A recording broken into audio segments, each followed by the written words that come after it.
खाई हुआ। मैं पिछले 3 सालों से युद्ध के मैदान में लड़ रहा था और अब पहली बार अपने घर लौट रहा था। लेकिन मुझे बिल्कुल भी उम्मीद नहीं थी कि रास्ते में चोर मेरा सामान लूट लेंगे। जाते जाते वो चोर मेरा मजाक उड़ाना भी नहीं भूले। लेकिन मैं बिल्कुल भी परेशान नहीं हुआ, क्योंकि मुझे अच्छी तरह पता था कि बहुत जल्द वही लोग मेरा बैग अपने हाथों से वापस लौटाने वाले हैं। जैसे ही दोनों चोरों ने उत्साह से बैग खोला और उसके अंदर रखा सामान देखा, उनकी हालत एकदम खराब हो गई, क्योंकि उस बैग के अंदर सिर्फ और सिर्फ युद्ध में मिली बहादुरी की सम्मान पदक और वीरता के मेडल भरे हुए थे। लेकिन उनके साथ खड़ा दूसरा चोर अब भी जिद पर अड़ा हुआ था। उसने हंसते हुए कहा, "ये लड़का मरने से बिल्कुल नहीं डरता, वीरता के मेडल तक नकली बनवा लिए।" लेकिन उनकी खुशी ज्यादा देर टिक ही नहीं पाई, क्योंकि अगले ही पल आसमान में एक हेलीकॉप्टर दिखाई दिया और सामने दौड़ता हुआ छोटा ट्रक भी जोर से ब्रेक लगाकर रुक गया। उनके सामने ऐसा नजारा था जिसे वो अपनी पूरी जिंदगी कभी नहीं भूल सकते थे। कई बख्तरबंद गाड़ियों से पूरी तरह हथियारों से लैस स्पेशल फोर्स के जवान उतर रहे थे। दोनों चोर डर से कांपते हुए बोले, "हमने तो सिर्फ एक बैग चुराया था, क्या इसके लिए बख्तरबंद गाड़ियां और हेलीकॉप्टर तक भेज दिए?" तभी मैं पूरी शांति के साथ उनकी तरफ बढ़ा। वहां मौजूद हर इंसान ने मुझे देखते ही सम्मान से सलाम किया, लेकिन अपनी असली पहचान छिपाने के लिए मैंने सिर्फ अपना बैग उठाया और भीड़ में गायब हो गया। इस बार मैं अपनी यूनिट से खास छुट्टी लेकर घर लौटा था, क्योंकि मैं अपनी माँ का 50वां जन्मदिन धूमधाम से मनाना चाहता था। लेकिन जैसे ही मैं अपनी माँ को लेकर होटल पहुंचा, दरवाजे पर खड़े एक कर्मचारी ने हमें रोक लिया। उसने विनम्रता से कहा, "माफ कीजिए सर, ये प्राइवेट रूम अब किसी और को दे दिया गया है। अगर आप चाहें तो मैं आपको दूसरा कमरा दे देता हूँ।" मैंने भौहें चढ़ाकर कहा, "मैंने ये कमरा 3 दिन पहले बुक किया था, आखिर किस हक से इसे किसी और को दे दिया?" कर्मचारी ने मुझे और मेरी माँ को ऊपर से नीचे तक देखा, फिर मुस्कुराकर बोला, "सर, आप तो सिर्फ 2 लोग हैं, इतने बड़े प्राइवेट रूम की आपको जरूरत नहीं है। आज जिंघाई के लियू परिवार की बेटी के निजी सहायक का प्रमोशन हुआ है। डोंगिंग ग्रुप के सारे बड़े अधिकारी आने वाले हैं। यही वीआईपी रूम हमारे चेयरमैन ने खास उनके लिए तैयार करवाया है।" उसकी बात सुनकर मैं कुछ पल के लिए चुप रह गया और तुरंत अपनी मंगेतर को फोन मिला दिया। मैंने कहा, "मिस लियू, क्या आपने नहीं कहा था कि आप दूसरे प्रांत में बिजनेस ट्रिप पर गई हैं?" घर से निकलने से पहले ही मेरी बात लियू रुआन से हुई थी। मैंने उन्हें माँ के 50वें जन्मदिन पर आने का निमंत्रण दिया था, लेकिन उन्होंने कहा था, "आज मुझे एक बहुत ज़रूरी क्लाइंट से मिलना है।" उस समय मैंने ज़्यादा नहीं सोचा, क्योंकि वो जिंघाई के सबसे अमीर परिवार की बेटी थी, इसलिए उनका बिजी होना स्वाभाविक था। लेकिन मुझे क्या पता था कि जो महिला इस समय दूसरे प्रांत में होने का दावा कर रही थी, वो अपने छोटे से असिस्टेंट के प्रमोशन के लिए 1 लाख की न्यूनतम खर्च वाले वीआईपी रूम में मौजूद थी। फोन उठते ही उसने ठंडे स्वर में कहा, "मैं बहुत बिजी हूं, जो कहना है जल्दी कहो।" मैंने गहरी सांस लेकर पूछा, "मिस लियू, क्या आपको पता है कि आज कौन सा दिन है? आपने मुझसे झूठ क्यों बोला?" लेकिन मैं अपनी बात पूरी भी नहीं कर पाया था कि उसने फोन काट दिया और सिर्फ बिजी टोन सुनाई देने लगी। ये सब देखकर बगल में खड़ा कर्मचारी जोर से हंस पड़ा। उसने ताना मारते हुए कहा, "अरे, मुझे तो लगा था कि आप सच में मिस लियू को जानते होंगे, लेकिन वो तो आपका फोन उठाना भी जरूरी नहीं समझती।" मेरी उम्र मुश्किल से 30 साल थी और मैंने साधारण कपड़े पहने हुए थे, इसलिए वहां मौजूद किसी ने भी मुझे गंभीरता से नहीं लिया। मैंने शांत आवाज में कहा, "मैं उन्हें जानता हूं या नहीं, इससे कोई फर्क नहीं पड़ता। असली बात यह है कि ये कमरा मैंने पहले बुक किया था।" कर्मचारी तुरंत बोला, "तो उससे क्या? पूरा होटल डोंगिंग ग्रुप की संपत्ति है। यहां पहले किसने बुक किया, इससे कोई फर्क नहीं पड़ता।" उसकी बात सुनकर मैंने अपनी मुट्ठी कस ली और ठंडी आवाज में पूछा, "अगर मैं आज हर हाल में इसी कमरे में बैठूं तो?" कर्मचारी का चेहरा तिरस्कार से भर गया। पता नहीं कहाँ का देहाती आ गया है, डोंगिंग ग्रुप में आकर हंगामा करता है। "लड़के, मेरी बात मान लो, अगर अभी भी नहीं गए तो मिस लियू आते ही तुम्हारी एक टांग तोड़वा देंगी।" अपनी ही मंगेतर का ऐसा घमंडी और अन्यायपूर्ण व्यवहार सोचकर मेरे दिल में गहरी निराशा भर गई। तभी मेरी माँ ने जल्दी से मेरा हाथ पकड़ लिया और बोली, "बेटा, रहने दे, चलो कहीं और चलते हैं। वैसे भी तुम्हारी और मिस लियू की कभी नहीं बनी।" मैंने माँ की तरफ देखकर दृढ़ आवाज में कहा, "माँ, आज आपका 50वां जन्मदिन है। आपका बेटा आपको किसी भी कीमत पर अपमानित नहीं होने देगा।" मेरी बात सुनते ही आसपास खड़े सभी लोग हैरानी से एक दूसरे का चेहरा देखने लगे। कोई बोला, "इस लड़के की हिम्मत तो देखो, मिस लियू की भी परवाह नहीं कर रहा। सिर्फ कमरा बदलने की बात ही तो है, इसमें क्या चला जाएगा?" दूसरा बोला, "अगर इस बात पर उसने मिस लियू को नाराज कर दिया तो जिंघाई में उसका जीना मुश्किल हो जाएगा।" लगभग हर कोई मुझे बदकिस्मत कह रहा था। उधर कर्मचारी का घमंड और भी बढ़ गया। उसने मुस्कुराकर कहा, "सुनाना सबकी बातें, अभी भी समय है, निकल जाओ।" लेकिन उसकी धमकी का मुझ पर जरा भी असर नहीं हुआ। उल्टा मुझे उसकी बातें सुनकर हंसी आने लगी। तभी अचानक कमरे का दरवाजा खुला। अंदर से आवाज आई, "बाहर इतना शोर किस बात का है?" कर्मचारी तुरंत बोला, असिस्टेंट वैंग, यही लड़का आपका कमरा छीनने की कोशिश कर रहा है। सामने खड़ा आदमी घूरते हुए कहा। कौन है जो मरने से नहीं डरता? मेरे बॉस का कमरा छीनने की हिम्मत किसने की? मैंने शांत स्वर में कहा, तो आप ही असिस्टेंट वैंग हैं। अपना परिचय दूं? मैं आपके बॉस का। लेकिन मेरी बात पूरी होने से पहले ही उसने हाथ उठाकर मुझे रोक दिया और घमंड से बोला, तुम चाहे कोई भी हो, आज ये कमरा तुम्हारा नहीं है। साफ साफ सुन लिया। मैंने ठंडी नजर से उसकी तरफ देखा और कहा, असिस्टेंट वैंग, ये कमरा मैंने पहले बुक किया था। मेरी अनुमति के बिना इस पर कब्जा कर लेना, क्या तुम्हें नहीं लगता कि यह बिल्कुल गलत है? वो जोर से हंस पड़ा और बोला, गलत? इसमें गलत क्या है? ए लड़के, क्या तुझे पता भी है मेरा बॉस कौन है? खाई हुआ, मैंने शांत आवाज में कहा। तुम्हारा बॉस कौन है इससे मुझे कोई मतलब नहीं। मुझे सिर्फ इतना पता है कि आज मेरी माँ का 50वां जन्मदिन है और मैं हर हाल में यही प्राइवेट रूम इस्तेमाल करूंगा। मेरी चेतावनी सुनकर वो असिस्टेंट घमंड से हंस पड़ा और ठंडी आवाज में बोला, जन्मदिन है तो क्या हुआ? तुम जैसे देहाती लोग भी वीआईपी रूम में बैठने का सपना देखने लगे। मेरी माँ को डर था कि कहीं बात हाथापाई तक न पहुंच जाए, इसलिए उन्होंने जल्दी से मेरा हाथ पकड़कर मुझे पीछे खींच लिया। फिर उन्होंने नाराज होकर कहा, बेटा, ये नौजवान बात करने की तमीज नहीं रखता। मैं 50 साल से ज्यादा उम्र की औरत हूं, फिर भी इसे जरा सी इज्जत देना नहीं आता। माँ की बात पूरी भी नहीं हुई थी कि अगले ही पल असिस्टेंट वांग ने हाथ उठाकर उन्हें जोरदार थप्पड़ मार दिया और चिल्लाया, तू होती कौन है मुझे सीख देने वाली? अपनी माँ को थप्पड़ खाते देख मेरे अंदर का गुस्सा पूरी तरह फूट पड़ा। मैंने बिना सोचे समझे अपनी कमर की तरफ हाथ बढ़ाया जहां मेरी पिस्तौल थी, लेकिन जैसे ही मैं हथियार निकालने वाला था, माँ ने फिर से मेरा हाथ कसकर पकड़ लिया और बोली, बेटा, अपने आप पर काबू रख, ऐसे लोगों के लिए अपनी जिंदगी खराब मत कर। कई बार खुद को रोकने के बाद मैंने पहले माँ को वहां से सुरक्षित जगह भेज दिया, फिर मैं दोबारा वीआईपी रूम के दरवाजे पर लौटा। इस बार मेरी आवाज़ पहले जैसी विनम्र नहीं थी। मैंने सीधे कहा, तुम्हारे पास 3 मिनट हैं, लियू रुयान को यहां बुलाओ। असिस्टेंट हंसते हुए बोला, तुम जैसे आदमी भी मैडम लियू से मिलने की बात कर रहे हो? मैंने घड़ी की तरफ देखते हुए कहा, अब तुम्हारे पास सिर्फ 2 मिनट बचे हैं। वो गुस्से से चीख पड़ा, ओए लड़के, तू मुझे धमकी दे रहा है? गालियां देते हुए उसने अपनी बाहें चढ़ाईं और मेरी तरफ झपट पड़ा। तभी पीछे से एक तेज आवाज गूंजी, रुको। सबकी नजरें उसी दिशा में घूम गईं। एक लंबी और बेहद खूबसूरत युवती कई बॉडीगार्ड्स के साथ हमारी तरफ चली आ रही थी। उसने आते ही असिस्टेंट वांग को डांटते हुए कहा, वांग, तुम मेरी निजी असिस्टेंट हो, सार्वजनिक जगह पर किसी पर हाथ कैसे उठा सकती हो? मैंने सामने खड़ी उस महिला को ध्यान से देखा। मानना पड़ेगा, ऊपर वालों की पसंद सच में अच्छी थी। अगर उसमें कोई कमी थी तो सिर्फ यही कि उसकी नज़रें मुझे बेहद ठंडी और तिरस्कार से देख रही थीं। मैंने सीधे उसकी आंखों में देखकर कहा, मिस लियू, आज जो कुछ हुआ है उसके लिए मुझे लियू परिवार से जवाब चाहिए। लियू रुयान ने मुझे सिर से पैर तक देखा और घृणा से बोली, तो तुम ही बियुन दाव हो? समझ नहीं आता मेरे पिता ने क्या सोचकर मेरी शादी तुम्हारे जैसे देहाती से तय कर दी। उसकी बात सुनते ही पूरा हॉल हैरानी से भर गया। लोग फुसफुसाने लगे, क्या ये लड़का मिस लियू का मंगेतर है? ये कैसे हो सकता है? जिंघाई की सबसे खूबसूरत और अमीर लड़की की शादी इस देहाती से? तभी किसी ने कहा, अगर कोई इस शादी का सबसे बड़ा विरोधी है तो वो खुद मिस लियू ही हैं। मैंने आसपास के लोगों की हंसी और तानों को पूरी तरह नज़रअंदाज कर दिया। मेरी नज़र सिर्फ उस लड़की पर थी जिसे आज पहली बार देख रहा था और जो मेरी मंगेतर कहलाती थी।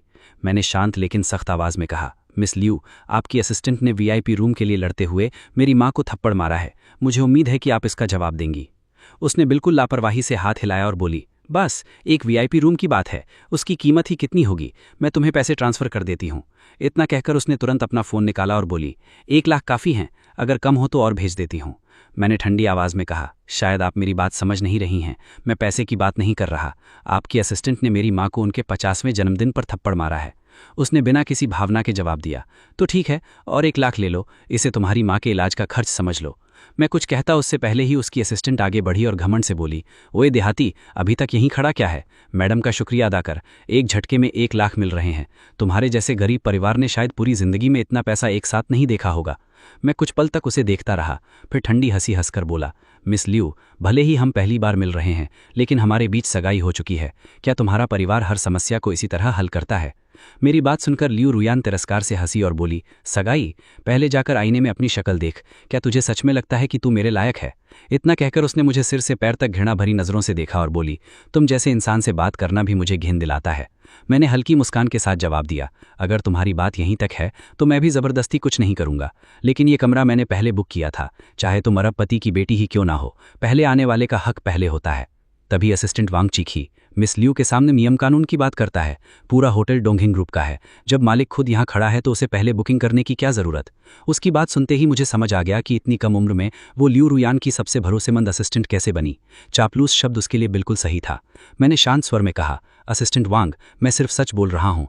तुम इतनी बेचैन क्यों हो? अगर मिस लियू इस होटल की मालकिन है तब भी बिजनेस नियमों से चलता है। अगर नियम ही नहीं रहेंगे तो क्या? जिंघाई में मैडम लियू की बात ही कानून है। इतना कहकर उसने पीछे हाथ हिलाया और चिल्लाई, सिक्योरिटी, इस बदतमीज लड़के को अभी बाहर फेंको। मैंने सीधे लियू रुयान की तरफ देखा और कहा, मिस लियू, क्या आप बाहर भी ऐसे ही लोगों पर जुल्म करती हैं? क्या आपके पिता को इस सब के बारे में पता है? पिता का नाम सुनते ही उसके चेहरे का रंग बदल गया। उसने उंगली मेरी तरफ तान कर चीख कर कहा, बी, मेरी बात ध्यान से सुन। मेरे पिता का नाम लेकर मुझे डराने की कोशिश मत कर। लियू रुयान चाहे किसी सुअर से शादी कर ले, लेकिन तुमसे कभी नहीं करेगी। उसकी इस बेइज्जती पर भी मैं सिर्फ हल्का सा मुस्कुराया और शांत स्वर में कहा, मिस लियू, क्या आपको नहीं लगता कि आप खुद को कुछ ज्यादा ही अहमियत देती हैं? मैंने कब कहा कि मैं तुमसे शादी करना चाहता हूं? खाई हुआ, मैंने हल्की मुस्कान के साथ कहा। तो आखिर तुम चाहती क्या हो कि मैं करूं? क्या चाहता हूं मैं, मिस लियू? इसका जवाब तुम्हें बहुत जल्द मिल जाएगा। मेरी बात सुनते ही असिस्टेंट वैंग गुस्से से चीख पड़ा, ओए लड़के, तू किसे धमकी दे रहा है? जिंघाई में डोंगहिंग ग्रुप की ताकत के सामने तुझे कुचलना चींटी मसलने से भी आसान है। इतना कहकर उसने तुरंत लियू रुयान की तरफ देखा और मुस्कुराते हुए बोला, मैडम, क्या मैंने कुछ गलत कहा?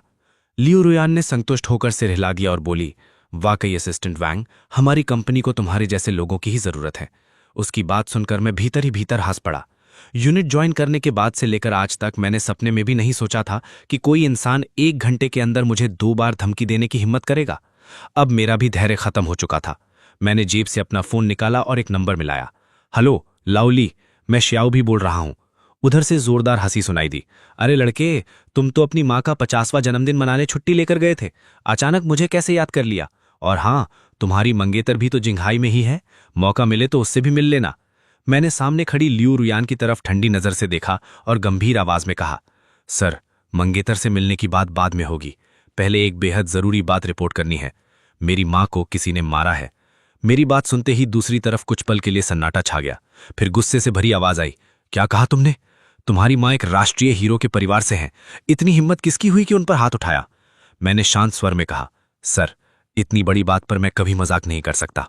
इसके बाद मैंने पूरी घटना संक्षेप में बता दी। मेरी बात खत्म होते ही उधर से किसी चीज के टूटने की आवाज आई। लगता था गुस्से में उन्होंने चाय का कप तक फोड़ दिया था। फिर उन्होंने गरज कर कहा, मुझे तुरंत बताओ वो आदमी कौन है। लेकिन मैं कुछ कह पाता उससे पहले ही असिस्टेंट वैंग ने झपट्टा मारकर मेरा फोन छीन लिया। उसने फोन कान पर लगाया और घमंड से बोला, ओए बूढ़े, तू ही इसका सहारा है ना? सुन ले, तेरे आदमी ने बहुत बड़ी मुसीबत मोल ले ली है। मेरे बॉस को नाराज करने के बाद आज जिंघाई से जिंदा बाहर जाएगा भी या नहीं, ये भी तय नहीं है। मैं दूर खड़ा ये सब देख रहा था। शायद फोन के दूसरी तरफ बैठे नेता ने भी कभी कल्पना नहीं की होगी कि उनकी जिंदगी में कोई उनसे इस लहजे में बात करेगा। उधर से भारी आवाज आई, तो तुम ही हो वो आदमी जिसने श्याओबी की मां पर हाथ उठाया? लेकिन वैंग को अब भी सामने वाले की असली पहचान का जरा भी अंदाजा नहीं था। वो उसी घमंडी अंदाज में बोला, फालतू बातें मत कर, बता इस मामले को कैसे निपटाना चाहता है। मैं लगभग 20 मीटर दूर खड़ा था, लेकिन फिर भी फोन के उस पार से उठते गुस्से को साफ महसूस कर सकता था। उधर से ठंडी आवाज आई, कैसे निपटाना है? बहुत जल्द तुम्हें खुद पता चल जाएगा। लेकिन वैंग को फिर भी समझ नहीं आया। वो उल्टा गालियां देने लगा, बूढ़े, लगता है तूने कभी डोंगहिंग ग्रुप का नाम नहीं सुना। मैं अभी वीआईपी रूम में हूं, अगर हिम्मत है तो खुद आ जा। इतना कहकर उसने फोन काट दिया। फिर वो गर्व से लियू रुयान की तरफ देखने लगा, जैसे अभी अभी कोई बहुत बड़ा कारनामा कर दिया हो। ये सब देखकर मैं अपनी हंसी रोक ही नहीं पाया। मैंने मुस्कुराकर कहा, मिस लियू, मानना पड़ेगा, आपने सच में एक बहुत काबिल असिस्टेंट रखा है। इतनी बड़ी मुसीबत सिर पर आने के बाद भी इसकी अकड़ कम नहीं हुई। असिस्टेंट वैंग मेरी तरफ घूरते हुए बोला, ओए लड़के, ये नाटक बंद कर। मुझे फर्क नहीं पड़ता तेरे पीछे कौन है, जब तक मिस लियू यहां है कोई मेरा कुछ नहीं बिगाड़ सकता। मैंने शांत स्वर में जवाब दिया, मुझे तो लगता है कि अब मिस लियू खुद को भी नहीं बचा पाएंगी, तुम्हें क्या बचाएंगी। मेरी बात खत्म ही हुई थी कि भीड़ में से अचानक किसी ने जोर से चिल्लाकर कहा, अरे बाहर देखो। सब लोग दौड़कर खिड़की की तरफ देखने लगे। बाहर का नजारा देखकर पूरे हॉल में सन्नाटा छा गया। एक के बाद एक सरकारी गाड़ियां होटल के बाहर आकर रुक रही थीं। लियू रुयान के चेहरे पर पहली बार बेचैनी दिखाई दी। उसने घबराकर कहा, इतनी सारी गाड़ियां, आखिर हुआ क्या है? तभी सबसे आगे वाली गाड़ी से एक गरिमामय मध्यम उम्र का आदमी नीचे उतरा। उसे देखते ही वहां मौजूद कई लोगों ने ठंडी सांस खींच ली और फिर सबकी नजर एक साथ मेरी तरफ घूम गई। असिस्टेंट वैंग के माथे पर भी पसीना छलक आया। मैं हल्की मुस्कान के साथ आराम से आगे बढ़ा और बोला, इतनी दूर से खुद आने के लिए आप सबका धन्यवाद। ये देखकर वैंग घबरा गया। उसने हकलाते हुए कहा, आप लोगों ने कहीं गलत आदमी तो नहीं पकड़ लिया? तभी सामने वाले अधिकारी ने सीधे उसकी तरफ देखा और पूछा, तुम ही हो वैंग? उसने घबराकर जवाब दिया, जी मैं ही हूं वैंग, क्या बात है? अगले ही पल कई लोग आगे बढ़े और उसे तुरंत पकड़ लिया। वैंग बुरी तरह छटपटाने लगा और चिल्लाया, आप लोग क्या कर रहे हैं? मैंने आखिर कौन सा अपराध किया है? कम से कम वजह तो बताइए। अपने सबसे भरोसेमंद असिस्टेंट को इस तरह गिरफ्तार होते देख लियू रुयान खुद आगे आई और बोली, सर मैं डोंगहिंग ग्रुप की चेयरमैन की बेटी हूं। क्या आप बता सकते हैं कि असिस्टेंट वैंग ने ऐसा क्या किया है? बिना गिरफ्तारी वारंट के आप इन्हें कैसे ले जा सकते हैं? उस मध्यम उम्र के अधिकारी ने गहरी सांस ली और गंभीर स्वर में कहा, गुप्त विशेष इकाई जब किसी को गिरफ्तार करती है तो उसे किसी लिखित वारंट की जरूरत नहीं होती। उनकी बात सुनते ही पूरा हॉल एक बार फिर हक्का बक्का रह गया। लोग हैरानी से फुसफुसाने लगे, क्या ये लड़का गुप्त विशेष इकाई के लोगों को जानता है? सिर्फ एक फोन कॉल पर पूरी टीम यहां आ गई। इतनी ताकत पूरे देश में शायद ही किसी के पास होगी। इस बार तो सच में बड़ा तमाशा होने वाला है। लगता है अमीर घर की ये बड़ी बेटी इस बार गलत आदमी से टकरा गई है। चारों तरफ बढ़ती फुसफुसाहट के बीच लियू रुयान का चेहरा पूरी तरह सफेद पड़ गया था। जैसे ही उसने मेरी तरफ देखा, मैंने पहले ही बोलना शुरू कर दिया, मिस लियू, मेरी माँ वाला मामला तो अब सुलझ गया है। अब शायद हमें अपने बीच का हिसाब भी साफ कर लेना चाहिए। उसकी आंखों में घबराहट साफ दिखाई दे रही थी। वो हकलाते हुए बोली, हमारे बीच कौन सी बात? मैंने शांत स्वर में कहा, लगता है आपकी याददाश्त कुछ कमजोर है। मेरी माँ के 50वें जन्मदिन के लिए मैंने जो वीआईपी रूम बुक किया था, उसका हिसाब कैसे होगा? इतना कहकर मैंने जमीन पर दबाए गए असिस्टेंट वैंग की तरफ देखा और मुस्कुराते हुए कहा, वैंग, अभी कुछ देर पहले तक तो तू अपने मालिक का नाम लेकर सबको डरा फिर रहा था। अब अचानक इतनी चुप्पी क्यों छा गई है? तभी होटल का मैनेजर कांपते हुए भीड़ में से बाहर निकलकर सामने आ गया। मिस लियू, गलती मेरी ही है। मैं इतना व्यस्त था कि आपको बताना ही भूल गया। आज जनरल मैनेजर लियू ने खुद फोन करके आदेश दिया था कि आज सुप्रीम रूम सिर्फ 2 बहुत ही महत्वपूर्ण मेहमानों के स्वागत के लिए खाली रखा जाएगा। ये सुनते ही लियू न्यू एन का चेहरा पूरी तरह उतर गया। वो गुस्से से हाफते हुए सीधे रेस्तरां के प्रबंधक की तरफ उंगली दिखाकर चिल्लाई, इतनी महत्वपूर्ण बात थी तो तुमने मुझे पहले क्यों नहीं बताया? रेस्तरां के प्रबंधक की आंखों में आंसू भर आए और वो रोती हुई आवाज में बोला, मिस लियू, मैं बताना चाहता था लेकिन आप लोग इतनी जोर जोर से झगड़ रहे थे कि मुझे बीच में बोलने का एक भी मौका नहीं मिला। लियू न्यू एन गुस्से से अपना आपा खो बैठी और उसने उसे थप्पड़ मारने के लिए हाथ उठा दिया। तभी मैंने शांत स्वर में कहा, रहने भी दीजिए, आखिर आप जिंगहाई के सबसे अमीर आदमी की बेटी हैं। एक साधारण रेस्तरां प्रबंधक से हिसाब बराबर करने की क्या जरूरत है? अपनी जिंदगी बर्बाद होती देखकर सहायक वांग भी घबराकर गिड़गिड़ाने लगा, मालिक, मेरी उम्र अभी सिर्फ 24 साल हुई है। आप मुझे ऐसे नहीं छोड़ सकते, कृपया मेरी मदद कीजिए। मैं पसीने से भीगी हुई लियू न्यू एन को देखकर हल्का सा मुस्कुराया और बोला, सहायक वांग, मेरी सलाह है कि अब और शब्द बर्बाद मत करो। तुम्हारी मालकिन खुद अपनी मुसीबत से बाहर नहीं निकल पा रही हैं तो तुम्हारे बारे में सोचने का समय उसे कहाँ से मिलेगा?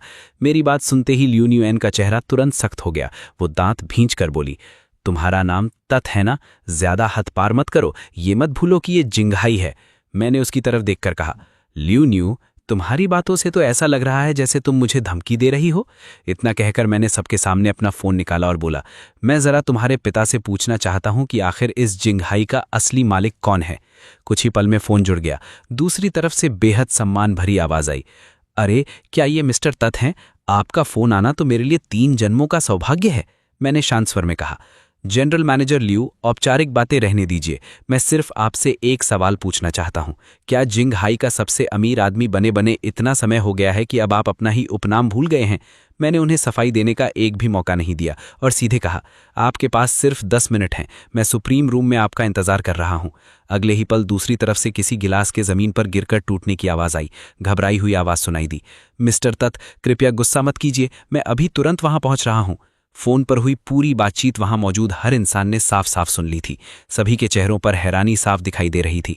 सब आपस में फुसफुसाने लगे, आखिर ये लड़का है कौन? जिंगहाई के सबसे अमीर आदमी और डोंगहुंग ग्रुप के चेयरमैन तक को इसकी बात माननी पड़ रही है। आम लोगों को तो उनसे मिलने का भी अधिकार नहीं मिलता, लेकिन इसने सिर्फ एक फोन किया और जनरल मैनेजर लियू तुरंत आने के लिए तैयार हो गए। जिंगहाई के सबसे अमीर आदमी की बेटी होने के बावजूद लियू न्यू एन को इस समय बेहद अपमान महसूस हो रहा था। उसने मेरी तरफ देखकर गुस्से में कहा, तत, मुझे फर्क नहीं पड़ता तुम कौन हो, हमारा लियू परिवार तुम्हें कभी माफ नहीं करेगा। मैंने हल्की मुस्कान के साथ जवाब दिया। लियू न्यू, लगता है तुमने बात उल्टी कह दी। अब सवाल ये नहीं है कि तुम्हारा लियू परिवार मुझे माफ करेगा या नहीं, बल्कि सवाल ये है कि मैं तुम्हें माफ करने के बारे में सोचूंगा भी या नहीं। मेरी बात पूरी होते ही पीछे से एक गंभीर आवाज गूंजी। डोंग हुंग ग्रुप के चेयरमैन लियू बाक यत अपनी गलती स्वीकार करने आए हैं। एक प्रभावशाली मध्यम उम्र का आदमी तेज सांसें लेते हुए भागकर मेरे सामने आकर रुका और उसने घबराकर पूछा, मिस्टर तत, आखिर यहां हुआ क्या है? जैसे ही लियू बाक यत ने सामने का पूरा दृश्य देखा, उन्हें तुरंत समझ आ गया कि मामला कितना गंभीर है। उनका पूरा शरीर कांपने लगा। उन्होंने डरते हुए पूछा, मिस्टर तत, कहीं मैं देर से तो नहीं आया? मैंने अपनी घड़ी की तरफ देखा और शांत स्वर में कहा, 9 minute 30 second. General manager Liu, मानना पड़ेगा कि आप सचमुच बिजनेस करने वाले इंसान हैं, समय के काफी पाबंद हैं।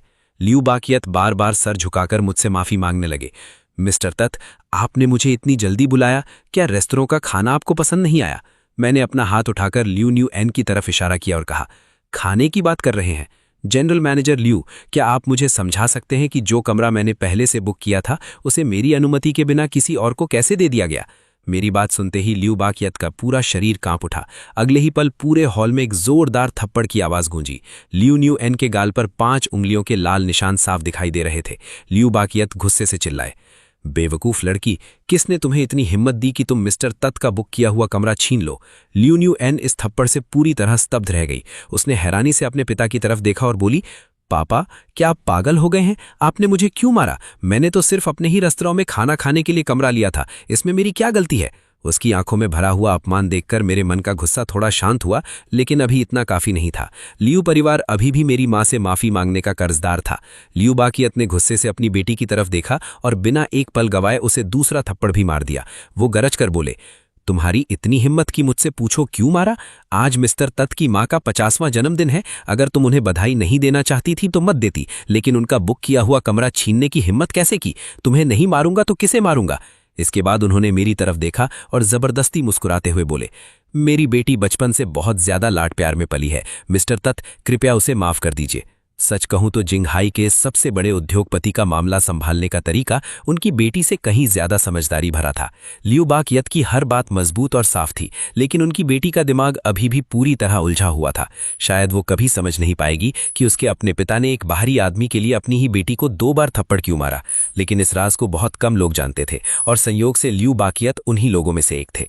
कुछ समय पहले यही आदमी मेरे लीडर से लगातार 3 महीने तक विनती करता रहा था कि उसकी बेटी की शादी मुझसे करवा दी जाए। तभी किसी ने कहा, चेयरमैन लियू, अभी थोड़ी देर पहले जब मैं शौचालय गया था तब मैंने अपनी आंखों से इस माँ बेटे को कूड़ेदान में चीजें ढूंढते हुए देखा था। कृपया इनकी बातों में मत आइए।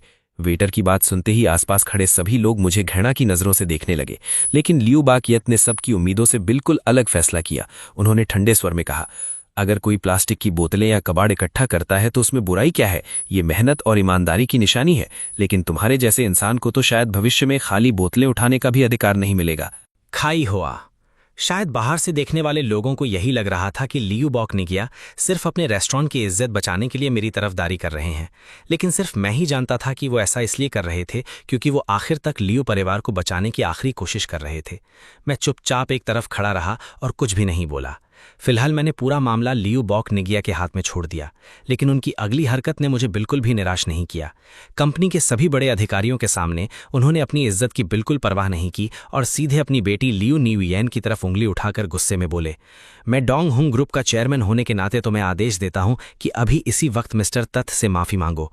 अगर तुम्हें उनकी माफी नहीं मिली तो मैं मान लूंगा कि मेरी कोई बेटी ही नहीं है। लियू बॉक निगिया की ये बात लियू न्यू येन की बची खुची उम्मीद पर आखिरी वार साबित हुई। एक तरफ उसका चापलूस असिस्टेंट था और दूसरी तरफ उसका अपना सगा पिता। कुछ पल पहले तक घमंड से भरी हुई लियू न्यू येन अचानक पूरी तरह चुप हो गई। पूरे हॉल में सन्नाटा छा गया। तभी मैं धीरे धीरे आगे बढ़ा। लियू बॉक निगिया ने अपने माथे का ठंडा पसीना पोंछा और मुस्कुराने की कोशिश करते हुए बोले, मिस्टर तत, क्यों ना हम यही बात खत्म कर दें? मैंने शांत लेकिन ठंडी आवाज में कहा, जनरल मैनेजर लियू, लगता है मेरी और आपके लियू परिवार की किस्मत में साथ होना लिखा ही नहीं है। वो तुरंत बोले, मिस्टर तत, ऐसा कीजिए, आप जो कीमत कहेंगे हम देने को तैयार हैं। मैंने उनकी तरफ देखते हुए पूछा, आप मुझे कीमत लगाने के लिए कह रहे हैं? मतलब आप इस पूरे मामले को पैसे से खरीदना चाहते हैं? फिर मैंने बिना रुके आगे कहा, सच कहूं तो इन सालों में मैंने बहुत से अमीर लोगों को देखा है, लेकिन आपकी बेटी जितनी घमंडी और बदतमीज इंसान बहुत कम मिले हैं। अगर आज आप मेरी पहचान से नहीं डरते तो क्या मेरी मां को वो थप्पड़ नहीं पड़ता? लियू बॉक निघिया तुरंत सिर झुकाकर बोले, मिस्टर तथ, आज जो हुआ उसमें पूरी गलती मेरी बेटी की है। हमारा लियू परिवार आपको हर तरह का मुआवजा देने को तैयार है। आप बस एक शब्द कहिए। मैं डोंग हुंग ग्रुप की प्रतिष्ठा की कसम खाकर कहता हूं कि हम कोई मोलभाव नहीं करेंगे। अपनी जिंदगी में पहली बार अपने पिता को किसी बाहरी इंसान के सामने इतना झुकते हुए देखकर लियू न्यू येन शर्म और गुस्से से भर गई। वो चिल्लाकर बोली, पापा, आप जिंघाई के सबसे अमीर आदमी हैं, आप किसी के सामने इतना नीचे कैसे झुक सकते हैं? मैंने उसकी तरफ देखकर मुस्कुराते हुए कहा, तो मिस लियू अब तक यही सोचती हैं कि जिंघाई में सिर्फ तुम्हारा लियू परिवार ही सब कुछ है ना? आत्मविश्वास होना अच्छी बात है, लेकिन अंधा घमंड सबसे बड़ी गलती होती है। जिस सबसे अमीर होने के खिताब पर तुम इतना घमंड करती हो, मेरी नज़र में वो सिर्फ नए अमीर लोगों का दिखावा है। याद रखो, सत्ता के सामने पैसा हमेशा दूसरे नंबर पर आता है। लियू न्यू येन ने गुस्से में दांत भींचते हुए कहा, मिस्टर तथ, मैं पापा की तरह इतनी आसानी से बेवकूफ़ नहीं बनूंगी। तुमने बस कुछ बड़े लोगों से जान पहचान बना ली है तो क्या हुआ? क्या तुम बिजनेस की दुनिया में दखल दे सकते हो? मैंने उसकी कही हुई हर बात राजधानी में मौजूद अपने लीडर तक ज्यों की त्यों पहुंचा दी। मेरी बात खत्म होते ही लियू बॉक निघिया का चेहरा पूरी तरह बदल गया। वो कुछ कहना चाहते थे, लेकिन मैंने हाथ उठाकर उन्हें रोक दिया और कहा, जनरल मैनेजर लियू, आपकी बेटी ने अभी जो कहा वो आपने भी सुना है। अगर आज मैं इसका जवाब नहीं दूंगा तो लोग समझेंगे कि हमारी सीक्रेट एजेंसी के लोगों को कोई भी आसानी से दबा सकता है। मेरी बात खत्म हुए ज्यादा समय नहीं बीता था कि लियू बॉक निघिया का फोन बज उठा। उन्होंने एक नज़र मेरी तरफ देखा, कुछ पल हिचकिचाए, लेकिन आखिरकार कॉल उठा ली। अगले ही पल उनकी आंखें फैल गईं और वो चीख पड़े, क्या कहा आपने? एक बार फिर से कहिए। उनका चेहरा दर्द से भर गया। बैंक ने अचानक उनके सारे लोन रद्द कर दिए थे और पूरी रकम आज रात 12 बजे से पहले लौटाने का आदेश दे दिया था। फाइनेंस डिपार्टमेंट से दोबारा पुष्टि करने के बाद लियू बॉक निघिया पूरी तरह पत्थर की तरह वहीं खड़े रह गए। काफी देर तक उनके मुंह से एक शब्द भी नहीं निकला। तभी लियू न्यू येन मेरी तरफ देखकर बोली, मिस्टर तथ, कहीं ऐसा तो नहीं कि बैंक का पैसा वापस लेना भी तुम्हारी वजह से हुआ है? उसकी आंखों में साफ दिख रहा था कि कंपनी के डूबने की खबर सुनने के बाद भी उसे अब तक मेरी असली ताकत पर यकीन नहीं हुआ था। लेकिन इस बार मुझे कुछ कहने की जरूरत ही नहीं पड़ी। लियू बॉक निघिया होश में आते ही जोर से अपनी बेटी पर बरस पड़े। लियू न्यू येन, मैंने आखिर तुम्हारे जैसी मुसीबत क्यों पैदा की? क्या तुम्हें अभी भी लगता है कि तुमने कम मुसीबत खड़ी की है? क्या तुम पूरे डोंग हुंग ग्रुप को अपने साथ डुबोकर ही चैन लोगी? वो गुस्से में अपनी जांघ पर बार बार हाथ मारते हुए बोले, अरे मेरी किस्मत, क्या अब तक भी तुम्हें समझ नहीं आया कि मैं तुम्हारी शादी एक अनजान आदमी से क्यों करवाना चाहता था? आज तक तुमने जितनी भी शरारतें की मैंने सब नजरअंदाज कर दी, लेकिन आज तुमने जिस इंसान को नाराज किया है वो मिस्टर तथ हैं। वो ऐसे बड़े आदमी हैं जो देश के सबसे ऊंचे पदों पर बैठे लोगों के साथ काम करते हैं। बोलते बोलते उनका गुस्सा और बढ़ता गया और आखिर में वो वहीं पैर पटकने लगे। सच कहूं तो उन्होंने मेरी हैसियत के बारे में जरा भी बढ़ा चढ़ाकर नहीं कहा था। मेरी मौजूदा पोजीशन पर पैसा मेरे लिए सचमुच सिर्फ एक संख्या भर रह गया था। लियू न्यू येन ने कांपती हुई आवाज में पूछा, पापा, आपका मतलब है कि थोड़ी देर पहले इस इंसान से फोन पर बात करने वाला इंसान राजधानी से था? उसी पल वहां मौजूद हर इंसान की नजर पूरी तरह बदल चुकी थी। अब उनकी आंखों में सिर्फ डर था। खासकर वो वेटर जिसने कुछ देर पहले मुझे दरवाजे पर रोका था, वो तो कब का वहां से गायब हो चुका था। मैंने लियू न्यू येन की तरफ देखते हुए ठंडे स्वर में कहा, मिस लियू, तुम्हें शुक्र मनाना चाहिए कि मेरी मां पर हाथ तुमने नहीं उठाया। अगर वो थप्पड़ तुमने मारा होता तो शायद इस समय तुम मेरे सामने खड़ी होकर बात करने की हालत में भी नहीं होती। खाई हुआ। मिस्टर तथ, मुझसे बहुत बड़ी गलती हो गई। पहले मेरी आंखें होते हुए भी मैं आपकी असली पहचान नहीं समझ पाई। लियू न्यू येन अब बहुत देर से पछता रही थी। उसका चेहरा पूरी तरह उतर चुका था और वो फूट फूट कर रो भी नहीं पा रही थी। उसने कांपती हुई आवाज में कहा, ऐसा कीजिए, आंटी का जन्मदिन मनाने का पूरा इंतजाम मैं कर देती हूं और कल हम दोनों सिविल अफेयर्स ब्यूरो जाकर शादी का रजिस्ट्रेशन भी कर लेते हैं। मैं ठंडी हंसी हंसते हुए उसकी तरफ देखता रहा और सिर हिलाकर बोला, मिस लियू, मैंने पहले ही कहा था कि तुम्हारी याददाश्त बहुत कमजोर है, लेकिन तुम मानने को तैयार नहीं थी। मुझे आज भी साफ याद है कि तुमने खुद कहा था कि तुम किसी सुअर से शादी कर लोगी, लेकिन मेरे जैसे गांव के आदमी से कभी शादी नहीं करोगी। मेरी ये बात उसके ऊपर बिजली गिरने जैसी साबित हुई। लियू न्यू येन उसी पल पत्थर की तरह जड़ हो गई। जिस रिश्ते को पाने के लिए उसने और उसके परिवार ने इतनी मेहनत की थी, वो उसकी आंखों के सामने पल भर में बिखर गया। एक पिता होने के नाते लियू बागजिग भी सिर्फ चुपचाप खड़े होकर गहरी सांस भर सकता था। पूरे हॉल में ऐसा सन्नाटा छा गया कि किसी की सांस तक सुनाई दे रही थी। हर कोई जानना चाहता था कि मैं आखिर लियू परिवार के साथ क्या करने वाला हूं। काफी देर तक खामोश रहने के बाद मैंने निराश खड़े लियू बागजिग की तरफ देखा और कहा, जनरल मैनेजर लियू, आज मेरी मां का 50वां जन्मदिन है, इसलिए मैं लियू परिवार को एक बार माफ करने के बारे में सोच सकता हूं, लेकिन मेरी एक शर्त है। ये सुनते ही लियू बागजिक की बुझी हुई आंखों में फिर से उम्मीद की चमक लौट आई। उसने तुरंत कहा, मिस्टर तत्, आप जो कहेंगे वही होगा, बस आप हम पर दया कर दीजिए। जरूरत पड़ी तो मेरी बेटी पूरी जिंदगी आपकी सेवा करेगी। मैंने अपना हाथ उठाकर आंसुओं में डूबी लियू न्यू यैन की तरफ इशारा किया और हल्की मुस्कान के साथ कहा, तुम्हारी बेटी ने एक बार नहीं कई बार मुझे गांव का गवार कहा है, इसलिए मैं चाहता हूं कि अब ये खुद कुछ समय असली गांव की जिंदगी जी कर देखे। मेरी ये शर्त सुनते ही लियू न्यू यैन का चेहरा तुरंत बदल गया। वो गुस्से में मेरी तरफ दौड़ती हुई आई और चिल्लाकर बोली, तत्, तुम्हारा मतलब क्या है? क्या तुम चाहते हो कि मेरे पिता मुझे घर से निकाल दें? मैंने शांत स्वर में कहा, मिस लियू, अभी कुछ देर पहले तक तो तुम खुद लियू परिवार के लिए मुझसे माफी मांग रही थी। अब जब मैंने रास्ता बता दिया तो तुम्हें मंजूर क्यों नहीं? या फिर तुम्हें जेल की जिंदगी ज्यादा पसंद है? इतना कहकर मैंने दूर बने प्राइवेट रूम की तरफ इशारा किया और गंभीर आवाज में बोला, मेरी मां का 50वां जन्मदिन पूरी तरह बर्बाद हो चुका है। इसकी जिम्मेदारी किसी न किसी को तो लेनी ही पड़ेगी। ये आखिरी बात मैंने जानबूझकर लियू बागजिक को सुनाने के लिए कही थी। मैं अपना रुख भी साफ करना चाहता था और साथ ही लियू परिवार के लिए एक आखिरी रास्ता भी छोड़ रहा था। आखिर इस पूरी घटना की असली दोषी लियू न्यू यैन और उसकी सहायक थी। बाकी लोगों का इससे कोई लेना देना नहीं था। लियू बागजिक कुछ पल तक चुपचाप सोचता रहा, फिर उसने पूरी ताकत से सिर हिलाकर कहा, मिस्टर तत्, जैसा आप कहेंगे वैसा ही होगा। कल मैं इसे खुद गांव छोड़कर आऊंगा। आपकी अनुमति के बिना ये जिंदगी भर जिंघाई में दोबारा कदम नहीं रखेगी।